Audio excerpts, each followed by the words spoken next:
Hello everyone, welcome back to my channel the digital class. आज हम लोग पढ़ने जा रहे हैं संस्कृत या हिंदी के एक ग्रामर जो दोनों में यूज़ होता है, कारक और विभक्ति। तो पहले हम लोग जानेंगे कि कारक क्या होता है। विभक्ति हम लोग बाद में करेंगे, पहले हम लोग करेंगे कारक। तो कारक किसे कहते हैं? वाक्य में जिसके द्वारा क्रिया हो उसे हम लोग कारक कहते हैं। कारक मतलब जो या जिसके द्वारा हम लोग काम को करते हैं उसे हम लोग कारक कहते हैं। अब कारक का आप लोग जानते ही होंगे, कारक का एक टेबल आता है, तो वो टेबल पहले हम लोग देख लेंगे।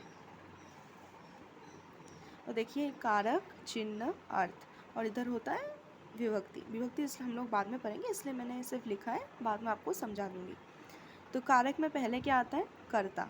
कर्ता मतलब जो काम करने वाला है, जो काम करता है। तो कर्ता ने। चिन्ह क्या होता है? कर्ता ने।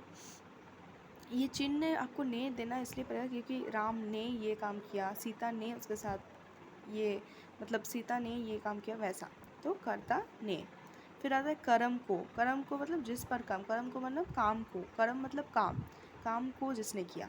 फिर आता है कारण, से, द्वारा, जिसके द्वारा या जिसके लिए। जैसे मैं पेन से लिख रही हूँ तो किसी के द्वारा। संप्रदान, को, के, जिसके लिए। अब संप्रदान क्या है? किसी के लिए। जैसे मैं आप सबके लिए पढ़ा रही हूँ तो लिए। अपादान, से, ब्रैकेट में अलग होना, जिससे अलग वांग हो, मतलब जिससे कुछ अलग हो, या कहीं से गिर रहा हो, या पेड़ से पत्ता गिर रहा हो, वैसे से। अब संबंध क्या होता है? काके की, रारेडी, नानी, ये अन्य में यूज़ होता है। ये जैसे इसका, उसकी, ऐसे में यूज़ होता है। और लास्ट नहीं, सप्तमी में जो आता है वो है अधिकरण। इसका मतलब है मैं या पर, क्रिया का आधार। मतलब मैं कर रही हूँ या पर, मतलब ये या वो, पर होता है ना। फिर आता है संबोधन, हे, वो, हरे, पुकारना। संबोधन आप लोग शब्द रूप में भी पढ़े होंगे कि हे देव, हे देवो, किसी को रिस्पेक्ट से बुलाना, हे, हरे, वो। तो पहले क्या आता है? कर्ता ने, मतलब काम करने वाला, जो काम को कर रहा है। फिर कर्म को, जिस पर काम हो रहा है, मतलब, और करण, से, द्वारा, जिसके द्वारा। संप्रदान, काके की, जिसके लिए। अपादान मतलब से, अलग होना, जिसके अलवाग हो। संबंध मतलब काके की, रारेरी, नाने, नी, ये अन्य में यूज़ होता है। और अधिकरण में पर, क्रिया का आधार। और संबोधन हे, वो, हरे। ये टेबल आप लर्न कर लोगे तो आपको कारक याद हो जाएगा। ये टेबल ही सब है कारक में। उसके बाद हम लोग स्टार्ट करेंगे है विभक्ति। अब विभक्ति हम लोग स्टार्ट करेंगे। विभक्ति में क्या होता है? विभक्ति में पहले आता है प्रथमा, फिर द्वितीय, तृतीय, चतुर्थी, पंचमी, षष्ठी, सप्तमी और संबोधन। तो प्रथमा में क्या है? मोहन दुग्धम पीवती।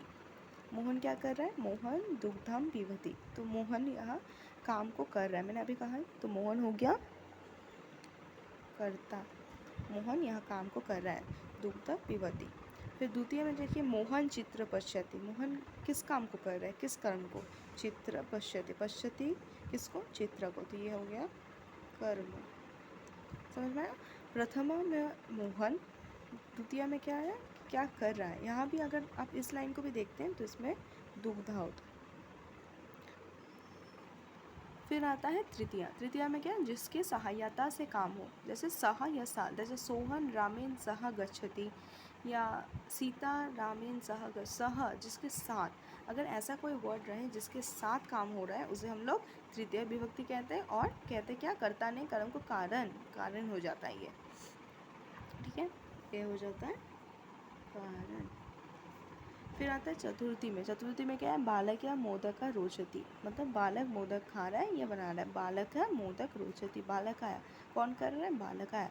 अभी चतुर्थी में मैंने क्या? कर्ता ने कर्म को कारण से संप्रदान के लिए। ठीक है, चतुर्थी मतलब के लिए।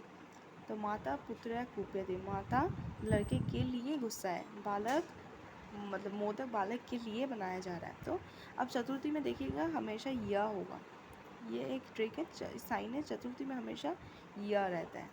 फिर आता है पंचमी। पंचमी में मोहन विद्यालय अगच्छति, मतलब मोहन विद्यालय। पंचमी में क्या आता है? कर्ता ने कर्म को कारण से के द्वारा, संप्रदान के लिए, अपादान से। तो मोहन विद्यालय के लिए अगच्छति, विद्यालय के लिए जा रहा है। अब षष्ठी में क्या आता है? रामस्य पुस्तकम। षष्ठी में राम का पुस्तक है ये, रामस्य पुस्तकम। षष्ठी में हमेशा स यह रहता है, रामस्य पुस्तकम। फिर सप्तमी में क्या है, वृक्ष फलानि सन्ति। किसमें, वृक्षे फलानि सन्ति, वृक्ष पर फल है, पर वृक्ष पर फल है, वृक्षे वने, इसमें सबसे समय ए रहता है, साइन में ए, ऊपर वाला ए। ठीक है, ये था तृतीय चतुर्थी पंचमी षष्ठी। ये आप लोग का विभक्ति और कारक का मेन है। कारक का ये टेबल अच्छे से कर लीजिएगा तो ये हमेशा याद रहेगा। ये पूरा टेबल आपको याद करना होगा, तो ये आपको क्लास 10 तक काम आ जाएगा। तो thank you for watching this video, hope you liked it. Like comment subscribe करना मत भूलिए।